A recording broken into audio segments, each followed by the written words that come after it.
না, কারণ আমি ঠিক নাস্তিক নই। আপনি অসুস্থ হলে ডক্টরের কাছে যান, তাই তো? আমি তো নিজেকে অসুস্থ মনে করি না। তার মানে অসুস্থ হলে আপনার রাডার দরকার।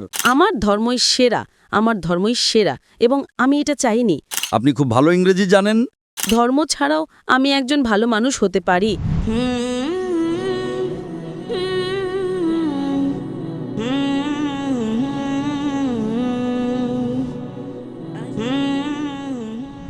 আমি কঞ্চেটা। আমি ইতালি থেকে এসেছি এবং আমি এখানে ইন্দোনেশিয়ায় ছোট বাচ্চাদের ইংরেজি শেখাতে এসেছি। আমি কোনো নির্দিষ্ট ধর্ম অনুসরণ করি না। আমি কোনো চার্চ বা কোনো ধর্মে বিশ্বাসী নই। তাই আমার প্রশ্ন হলো, আপনি কি আপনার জীবনে কখনো এমন কোনো অধার্মিক ব্যক্তির সাথে কথা বলেছেন যা আপনাকে নতুন কিছু শিখিয়েছে বা কোনো ইতিবাচক উপায়ে আপনার জীবনকে সুন্দর করেছে? ধন্যবাদ। বোন প্রশ্নটি করেছেন যে তিনি ইটালি থেকে এসেছেন এবং ইন্দোনেশিয়ায় ইংরেজি শেখাতে এসেছেন। তিনি কোনো ধর্মের অনুসারী নন, কোনো চার্চেরও নন। তিনি আমাকে প্রশ্ন করেছেন যে আমি কি কখনো কোনো অধার্মিক ব্যক্তির সাথে কথা বলেছি, বা অন্যভাবে বললে কোনো নাস্তিকের সাথে। না, কারণ আমি ঠিক নাস্তিক নই। কারণ আমি আধ্যাত্মিকতায় বিশ্বাস করি, আমি কোনো এক শক্তিতে বিশ্বাস করি, কিন্তু আমি কোনো নির্দিষ্ট ধর্মের নিয়মকানুন বা কোনো চার্চকে অনুসরণ করি না। তাহলে আমি যদি বলি যে আপনি সৃষ্টিকর্তায় বিশ্বাস করেন। আমি কোনো এক শক্তিতে বিশ্বাস করি, উপরে কেউ একজন আছেন। আচ্ছা, তাহলে আপনি বলছেন যে আপনি কোনো এক শক্তিতে বিশ্বাস করেন, কিন্তু কোনো নির্দিষ্ট ধর্মে নয়। আপনি বিশ্বাস করেন যে কোনো অতিপ্রাকৃত শক্তি আছে। হ্যাঁ। ঠিক আছে, আপনি তাকে সৃষ্টিকর্তা বা অন্য কিছু বলতে পারেন, সেটা ভিন্ন বিষয়। আমি কি এই ধরনের মানুষের সাথে দেখা করেছি? এই ধরনের মানুষদের অজ্ঞেয়বাদী বলা হয়। আচ্ছা। অজ্ঞেয়বাদী মানে হলো এমন ব্যক্তি যিনি সৃষ্টিকর্তার অস্তিত্বকে স্বীকারও করেন না, আবার অস্বীকারও করেন না। কিন্তু আমি মনে করি আপনি তার থেকে উন্নত। আপনি হয়তো একজন আস্তিক, কিন্তু কোনো নির্দিষ্ট ধর্ম অনুসরণ করেন না। ঠিক আছে, ধর্মের সংজ্ঞা অনুযায়ী ধর্ম হলো এমন এক বিশ্বাস যা একজন অতিমানবীয় নিয়ন্ত্রণকারী শক্তি বা ঈশ্বরের প্রতি আরাধনা বোঝায়। সুতরাং আপনি কোনো নির্দিষ্ট ধর্মীয় কাঠামোতে বিশ্বাস করছেন না। আমি কি এমন মানুষের সাথে দেখা করেছি এবং তাদের থেকে উপকৃত হয়েছি? হ্যাঁ, মানে আপনার জীবনে যদি কখনো এমন কারোর সাথে কথা হয়ে থাকে যে অধার্মিক, এবং আপনাদের মধ্যে মতের আদান প্রদান হয়েছে আর আপনি তাদের থেকে ইতিবাচক কিছু শিখেছেন? অবশ্যই। আমি আমার স্কুল জীবনে বহুবার এমন পরিস্থিতির সম্মুখীন হয়েছি। আমার এমন শিক্ষক ছিলেন যারা আপনার মতোই ছিলেন। তারা আমাকে ইংরেজি শেখাননি, কিন্তু বিজ্ঞান শিখিয়েছেন। তাই আমি এমন মানুষের সাথে মিশেছি যারা ধার্মিক ছিলেন না, এবং আমি তাদের থেকে উপকৃত হয়েছি। হয়তো জাগতিক বিষয়ে আমি কি আধ্যাত্মিকতার ক্ষেত্রে কিছু শিখেছি? আমার এমন কিছু মনে পড়ছে না, কিন্তু জাগতিক বিষয়ে হ্যাঁ, আমি বিজ্ঞান শিখেছি, গণিত শিখেছি এমন কিছু শিক্ষকের কাছ থেকে যারা কোনো ধর্মে বিশ্বাস করতেন না, এবং আমি উপকৃত হয়েছি। না, কিন্তু আধ্যাত্মিক উপায়? আধ্যাত্মিক উপায়? যে ব্যক্তি কোনো ধর্মে বিশ্বাসই করে না, সে কিভাবে আমাকে আধ্যাত্মিকভাবে সাহায্য করবে? দুঃখিত, আধ্যাত্মিক নয়, কিন্তু এমন কিছু যা আপনাকে একজন ভালো মানুষ হতে সাহায্য করেছে, একজন ব্যক্তি হিসেবে। আমি তো বললাম, যদি আপনি বলেন যে ভালো মানুষ হওয়ার জন্য ভালোভাবে বিজ্ঞান জানা দরকার, তাহলে হ্যাঁ। যদি গণিত জানা দরকার হয়, তাহলে হ্যাঁ, কারণ আমি ভালোভাবে বিজ্ঞান শেখার ফলে আজ কোরআন আরও ভালোভাবে বুঝতে পারি, তাই না? সুতরাং তিনি হয়তো সরাসরি আমাকে প্রভাবিত করেননি, কিন্তু পরোক্ষভাবে করেছেন। হ্যাঁ, কিন্তু তিনি নিজে সৃষ্টিকর্তাকে জানতেন না, তাই সে আমাকে কি শেখাবেন? যখন আমি ছোট ছিলাম তখন হয়তো শিখেছি, কিন্তু এখন জ্ঞান অর্জনের পরে না। এখন আর কেউ আমাকে এমন কিছু শেখাতে পারবে বলে মনে করি না যা কোরআন এবং হাদিসের চেয়ে উন্নত। আমি অনেক মানুষের সাথে দেখা করেছি, তাদের সাথে আলোচনা করেছি। তারা কি আমার থেকে উপকৃত হয়েছে? আলহামদুলিল্লাহ, অনেকেই পরে ইসলাম গ্রহণ করেছেন। শত শত হাজার হাজার মানুষ। যখন আমি তাদের সাথে কথা বলি যারা আপনার মতোই ছিলেন, কোনো এক অতিপ্রাকৃত শক্তিতে বিশ্বাস করতেন কিন্তু কোনো নির্দিষ্ট ধর্ম মানতেন না, আমি তাদের সাথে কথা বলেছি। কারোর সাথে ৮ ঘন্টা, কারোর সাথে 2 ঘন্টা, কারোর সাথে 10 ঘন্টা, আবার কারোর সাথে কয়েকদিন বা কয়েক সপ্তাহ, এবং তাদের মধ্যে অনেকে ইসলাম গ্রহণ করেছেন। কিছু মানুষ অল্প সময়ে কথা বলে গ্রহণ করেননি, এমনও অনেকেই আছে। কিন্তু যাদের সাথে আমি দীর্ঘ সময় কথা বলেছি তাদের অধিকাংশ ইসলাম গ্রহণ করেছেন, মাশাআল্লাহ। আচ্ছা। আপনি জানেন আমার জীবনে অনেক মানুষ এসেছেন, যেমন ধরুন আপনার সাথে আমার আলোচনা হচ্ছে। তাদের মধ্যে কেউ আমার শিক্ষক ছিলেন, তারা ইসলাম গ্রহণ করেছেন। কেউ আমার সহকর্মী ছিলেন, তারা ইসলাম গ্রহণ করেছেন। কেউ প্রশ্ন করতে এসে ইসলাম গ্রহণ করেছেন, কেউ ইউটিউব বা ফেসবুক থেকে। হাজার হাজার, মাশাআল্লাহ। বোন, আপনি কি উপকৃত হতে চান? না, কারণ আমি সবসময় দেখেছি যে বিভিন্ন ধর্মের মানুষ আমাকে তাদের ধর্ম সম্পর্কে জানাতে চেষ্টা করেছে, কিন্তু আমি সবসময় দেখেছি যে তারা বলতো আমার ধর্মই সেরা, আমার ধর্মই সেরা, এবং আমি এটা চাইনি। তাই আমি কোনো ধর্ম অনুসরণ না করার সিদ্ধান্ত নিয়েছি, কারণ আমি বিশ্বাস করি যে ধর্ম ছাড়াও আমি একজন ভালো মানুষ হতে পারি। আমার শৃঙ্খলা আছে, আমি অন্যের ভালো করতে পারি, কারোর ক্ষতি না করে একটা সুন্দর জীবনযাপন করতে পারি, কোনো কঠোর নিয়ম না মেনে।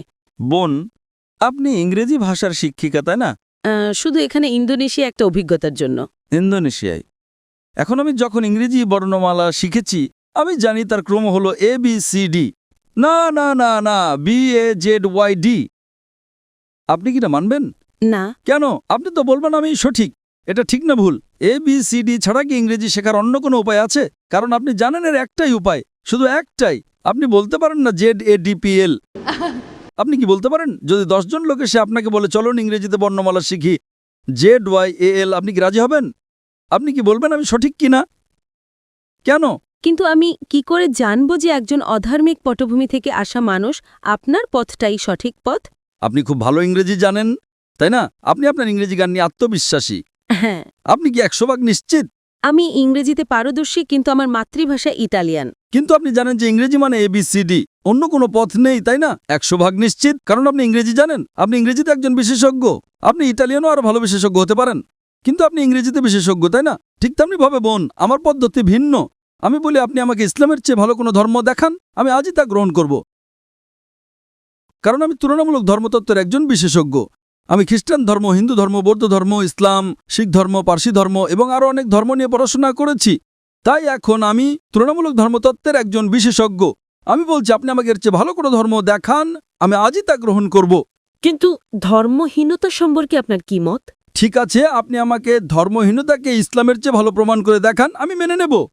যে কোনো কিছু। আপনি নাস্তিকতাকে ইসলামের চেয়ে ভালো দেখান, আমি মেনে নেব। কমিউনিজম, সমাজতন্ত্র, যা খুশি ইসলামের চেয়ে ভালো প্রমাণ করুন, আমি গ্রহণ করব। যে কোনো কিছু, রাজনীতি বা অরাজনীতিক, আমাকে এর চেয়ে ভালো কিছু দেখান। কোরআনের চেয়ে ভালো কোনো নির্দেশনা গ্রন্থ, আমি তা গ্রহণ করব। না, পলিটিক্স নয়। যে কোনো কিছু, রাজনীতি হোক বা না হোক, আমাকে এর চেয়ে ভালো কিছু দেখান। কোরআনের চেয়ে ভালো কোনো পথ প্রদর্শক গ্রন্থ দেখান, আমি তা গ্রহণ করব। আমি অন্যদের মতো নই, আমি ভিন্ন, কারণ আমি তুলনামূলক ধর্মতত্ত্বের একজন বিশেষজ্ঞ। আপনি কি আমার কথা বুঝতে পারছেন বোন? আপনি শুধু ইংরেজি এবং ইটালিয়ান ভাষায় বিশেষজ্ঞ, আর আমি তুলনামূলক ধর্মতত্ত্বে বিশেষজ্ঞ। এটা আমার বিশেষজ্ঞত্ব। তাহলে আমার কি এটা বলার অধিকার আছে কি না? কিন্তু ধর্ম ছাড়া একটা জীবন সম্পর্কে আপনার কি মত? হ্যাঁ, আমি জানি এটা একটা বিতর্কিত প্রশ্ন, কিন্তু আমি জানতে চাই। আমি আমার জীবনকে এইভাবেই দেখি। ধর্ম ছাড়া জীবন হলো রাডার ছাড়া সমুদ্রে পাড়ি দেওয়া। আপনি জানেন, আপনি রাডার ছাড়া সমুদ্রে নৌকো চালাচ্ছেন, কোনো জিপিএস নেই, স্যাটেলাইট নেই, আর আপনি নৌকো নিয়ে বসে চলেছেন যে কোনো দিকে। আপনি কি উত্তরটা পেয়েছেন? আমি বুঝতে পারছি।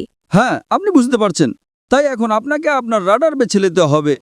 আমাকে একটা ধর্ম বেছে নিতে হবে? আপনাকে বেস্ট পথ প্রদর্শক বেছে নিতে হবে। ধরেন আপনি অসুস্থ, আপনাকে ডাক্তারের কাছে যেতে হবে, তাই না? নাকি আপনি বলবেন না না আমি নিজেই চিকিৎসা শিখে নেব? আপনি কি তা করতে পারবেন? হ্যাঁ, আপনি গুগল করে কিছু উত্তর পেতে পারেন, কিন্তু সব উত্তর কি পাবেন? Chat GPT? চ্যাট জিপিটিকে আপনার অপারেশন করবে? যদি আপনি চ্যাট জিপিটিকে জিজ্ঞেস করেন আপনার হার্টের সমস্যা হয়, না না না না, সে উত্তর দেবে একজন ডক্টর কাছে যান। চ্যাট জিপিটিকে জিজ্ঞেস করেন কোন ধর্ম সবচেয়ে বৈধ, যুক্তিকার, বৈজ্ঞানিক, এখানে উত্তর আছে। আপনি কি চ্যাট জিপিটিতে বিশ্বাস করেন? আপনি আটকে গেছেন বোন। তাই আমি বলছি এটা আমার এক্সপার্টিজ এরিয়া। আপনার মতো মানুষের সাথে কথা বলে আমার বিশেষজ্ঞত্ব। এটা আমার বিশেষজ্ঞত্ব। আপনি অসুস্থ হলে ডক্টরের কাছে যান, তাই তো? আমি তো নিজেকে অসুস্থ মনে করি না। আমি বলছি না যে আপনি অসুস্থ। না, মানে আমি মনে করি না যে আমি রাডার হারিয়ে ফেলেছি। আমি মনে করি না যে এখন আমার কোনো রাডারের প্রয়োজন আছে। তাই আপনি অসুস্থ হলে ডাক্তারের কাছে যান না, তাই তো? অবশ্যই যাই। ও, তার মানে অসুস্থ হলে আপনার রাডার দরকার। না, কিন্তু ধর্মীয়ভাবে বলতে গেলে আমি নিজেকে পথভ্রষ্ট মনে করি না। কারণ আপনি জানেনই না যে আপনি কি হারাচ্ছেন। আপনি তখনই বুঝবেন যে কিছু হারিয়েছেন যখন জানবেন যে আপনার কি হারানোর ছিল। যদি আপনি না জানেন যে কি হারাচ্ছেন, তাহলে কিভাবে বুঝবেন, তাই না? দেখেন যে ব্যক্তি অজ্ঞ, সে খুব সুখী কিনা। সে ইংরেজি জানে না, কিছুই জানে না, সে খুব সুখী, ঠিক না ভুল? আপনি জানেন না যে আপনি কি হারাচ্ছেন। আমি যে আনন্দ পেয়েছি, আমি নিশ্চিত যে আপনি তা পাননি। হ্যাঁ, আমাকে শিখতে হবে। কারণ আপনি জানেন না। যে ইংরেজি জানে না সে বোঝে না ইংরেজি কি। আপনি ফলের স্বাদ চাখাননি, তাই না? এজন্যই আপনার জন্য আমার দুঃখ হচ্ছে বোন। আপনার জন্য আমার দুঃখ হচ্ছে বোন। না, তবে আমি বৌদ্ধ ধর্মের চিন্তাভাবনার প্রতি বেশি বিশ্বাসী। যেমন আপনার শরীর একটি মন্দির, যেমন ঈশ্বরী আপনি, যেমন আপনাকে। ও, বৌদ্ধ ধর্ম। আচ্ছা, বুদ্ধের শিক্ষা কি? আমি জানি না, আমি তো পড়িনি, দয়া করে বলুন। তাহলে এখন বৌদ্ধ ধর্ম সম্পর্কে কথা বলছেন আর আপনি জানেন না বৌদ্ধ ধর্ম কি? আমি বিশেষজ্ঞ নই, কিন্তু আমি কিছু বই পড়েছি এবং সেখানে বলা হয়েছে যে বুদ্ধই আসলে আপনার মধ্যে আছেন। মানে আপনি নিজের উপর কাজ করে একটা ভালো জীবন পেতে পারেন এবং অন্যের সাথে ভালো ব্যবহার করতে পারেন, আর সেটাই যথেষ্ট। তাই নিজের উপর কাজ করাই আসল। একথা কে বলেছে? এটা তো বৌদ্ধ ধর্মের শিক্ষা নয়। হয়তো এটা তার একটা অংশ, কিন্তু মূল শিক্ষা নয়। বুদ্ধ 4টা মহান সত্যে বিশ্বাস করতেন। 1 নাম্বার, এই পৃথিবীতে দুঃখ এবং কষ্ট আছে। বুদ্ধের প্রথম মহান সত্য ছিল যে এই পৃথিবীতে দুঃখ এবং কষ্ট আছে। 2 নাম্বার, এই দুঃখের কারণ হলো আসক্তি বা আকাঙ্ক্ষা। 3 নাম্বার, দুঃখ দূর করতে হলে আকাঙ্ক্ষা দূর করতে হবে। এবং 4 নাম্বার, আকাঙ্ক্ষা দূর করার জন্য অষ্টাঙ্গিক মার্গ অনুসরণ করতে হবে। এটাই গৌতম বুদ্ধের শিক্ষা। আপনি কি ইসলামের কোনো বই পড়েছেন? না, আপনি কি কোরআন পড়েছেন? আমি পড়ব। আচ্ছা, আপনি কি আমার জন্য একটা কাজ করতে পারেন? আপনি কি কোরআনের ইংরেজি অনুবাদটা পড়ছেন না কেন? দয়া করে একটা খোলা মন নিয়ে কোরআনের ইংরেজি অনুবাদটা পড়ুন। হ্যাঁ, খোলা মন নিয়েই পড়ব। কোনো রাডার ছাড়াই পড়েন, সমস্যা নেই। একটা খোলা মন নিয়ে পড়েন। পারলে ভুল খোঁজার চেষ্টা করেন, কোনো সমস্যা নেই। আপনি যত বেশি ভুল বের করার চেষ্টা করবেন, আমি তত খুশি হব। যখন আপনি কোরআন পড়বেন তখন একটা বিশ্লেষণী মন নিয়েও পড়বেন।